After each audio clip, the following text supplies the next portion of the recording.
Pessoal, então voltamos aqui, segunda parte, né? Página 55, eu havia lido aqui o texto com vocês, né? Li sobre a construção, né, da cidade do Rio de Janeiro e depois a transferência dela para um morro, para uma região mais elevada, uma região mais alta, né? Vamos lá. Por que os portugueses transferiram a cidade que haviam fundado para o alto de um morro, pessoal? Olha só, se você estiver tentando se defender de povos que vêm do interior, de um lado quanto do outro, uma região mais alta que talvez lhe permita uma visão melhor do terreno, da região, não é uma opção mais inteligente, né? Do que ficar cercado por montanhas e morros, dos quais você não vê ninguém chegando. Então a gente pode pensar o seguinte, né? A mudança da cidade para uma região mais alta ocorreu por causa da tentativa de proteger a região, uma questão estratégica, né? Uma tentativa de melhor perceber o que está acontecendo na região. Então nós podemos colocar aqui, ó. Por que os portugueses transferiram as cidades que haviam fundado para o alto de um morro, né? A mudança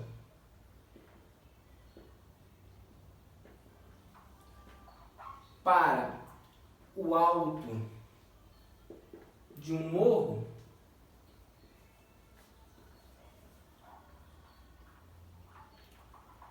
permitia uma melhor proteção contra ataques inimigos. Pessoal, hoje em dia, né, as guerras, as brigas, elas são com armas de fogo, mas nem sempre foram assim. Imagine se você está numa guerra em que as armas são espadas, porretes, né, lanças. Quem está no alto tem uma vantagem muito grande.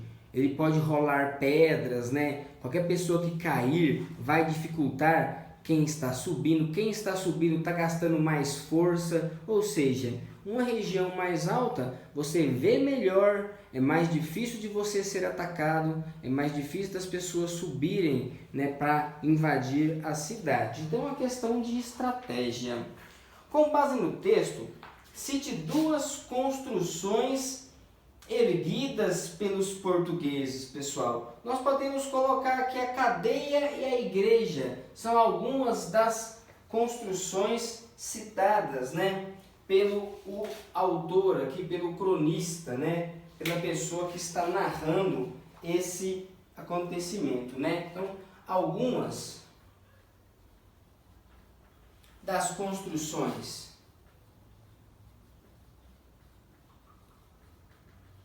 erguidas ou construídas, erguidas pelos portugueses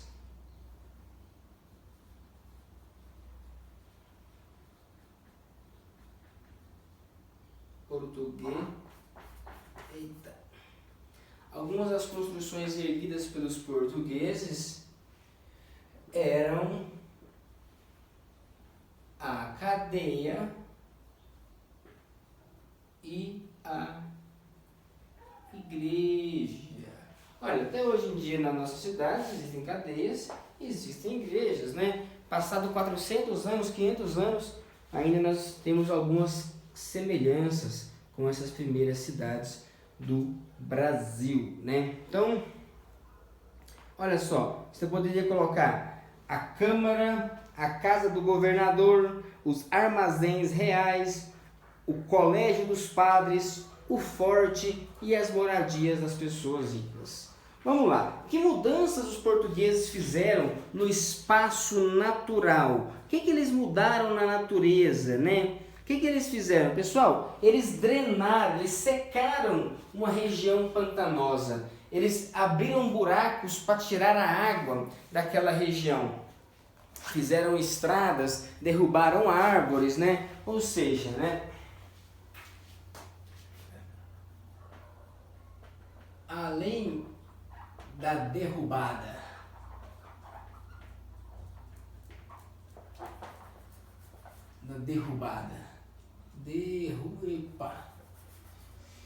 além da derrubada de árvores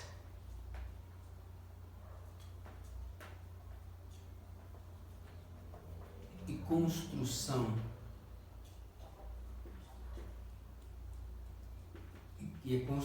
de estradas,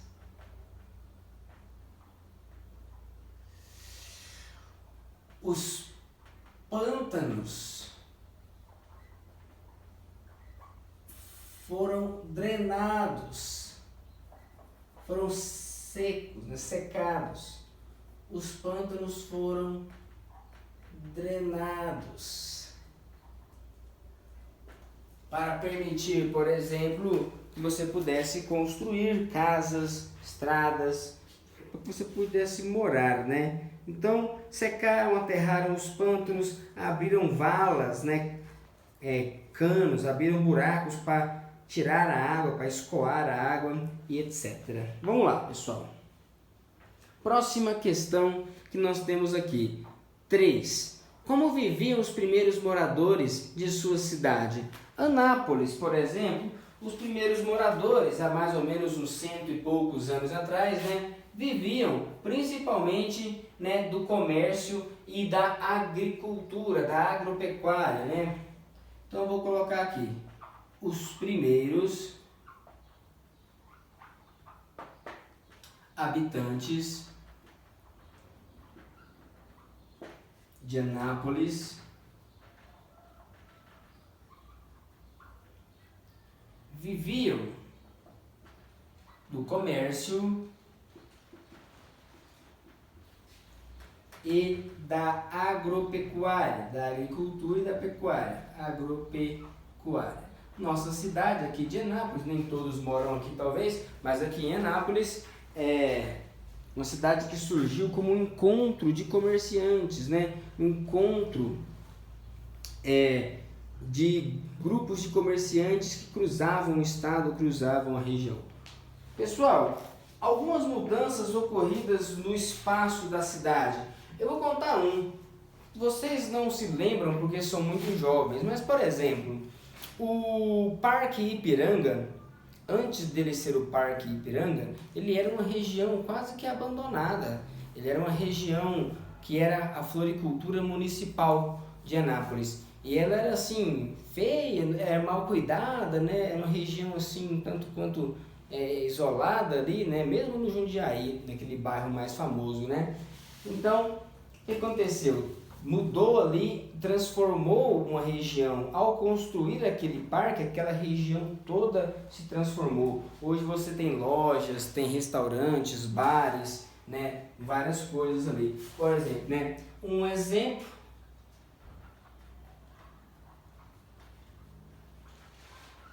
de mudança no espaço urbano, né, na cidade de Anápolis foi a criação do Parque Ipiranga.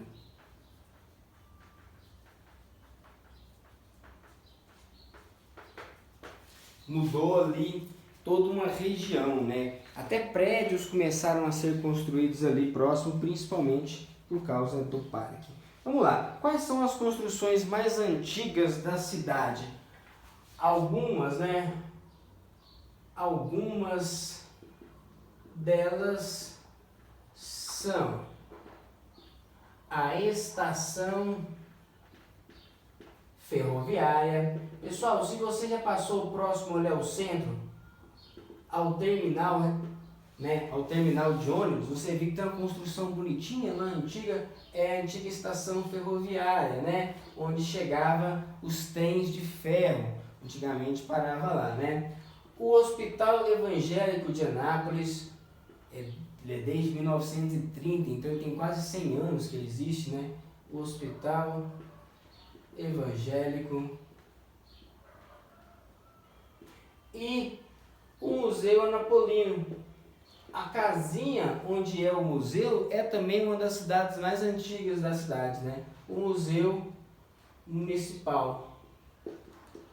São algumas das construções mais antigas de Anápolis, né? Existem áreas verdes e áreas de lazer na nossa cidade? Sim, Anápolis tem algumas, né? Não é igual lá os países da Europa, talvez igual os Estados Unidos, né? Mas nós temos muitos parques e praças, muitos não. Nós temos muitas praças, né, que são locais onde as pessoas se encontram, onde tem festivais. Alguns de vocês já devem ter ido na Praça do Emanuel, naqueles festivais de comida ou de roupa que tem lá, né? Tem alguns showzinhos às vezes lá. E nós temos áreas verdes, sim, Anápolis tem alguns parques de área verde, né? Nós temos, por exemplo, o Parque Ipiranga, o Parque da Liberdade, o Parque da Jaiara, o Parque Municipal, fica aqui na Brasil Sul, né? Então, sim, a cidade de Anápolis, ela possui alguns locais de área. A Matinha, né, o Parque das Crianças, fica no bairro Maracanã, tem uma área de uma florestinha bacana lá. Então você pode colocar aqui de acordo com os que você conhece, as praças e os parques que você conhece, ok? Como que é o futuro da sua cidade? Também aqui uma resposta pessoal. Como é que é o futuro da nossa cidade? Olha, eu imagino que a cidade de Anápolis ela vai crescer muito, né? Anápolis está numa região muito importante. Nós estamos entre Brasília, que é a capital do Brasil, e Goiânia, que é a capital do estado de Goiás. Um estado ainda rico, né, crescendo, etc. Então Anápolis é uma cidade que cresce bastante. Nós temos hoje quase 400 mil habitantes e eu acho que em 10, 20 anos vai aumentar muito. Anápolis vai crescer muito, vai mudar bastante. Mas também aí eu quero que você escreva a sua própria opinião. O que precisa ser feito para que todos vivam melhor na cidade? Isso aqui, ó, o que fazer para ter uma vida melhor, pessoal, é muito complicado. Agora, não precisamos achar que existe uma mágica, que existe uma solução mirabolante. O que nós, pessoas comuns, eu, vocês, podemos fazer para melhorar talvez o convívio, né, entre as pessoas da nossa cidade? Ora, nós podemos talvez não jogar lixo na rua, nós podemos cuidar do lixo que nós cuidamos, que nós produzimos, né, que nós consumimos. Então, na minha casa eu vou separar o que eu posso reciclar. Então, é plástico, eu vou colocar num lixo só plástico. É alumínio, é metal, pode ser reciclado, eu vou separar numa região. É comida, né, é lixo orgânico, eu vou separar também. Isso já é um passo. Talvez nas casas de vocês utilizarem energia elétrica, não desperdiçarem água, não desperdiçarem energia. São métodos simples, né? Mas que se todos fizerem, melhora bastante a vida de todo mundo. Ok, pessoal? Então até mais. Agora nós temos a nossa videoaula aí lá no Google Meets.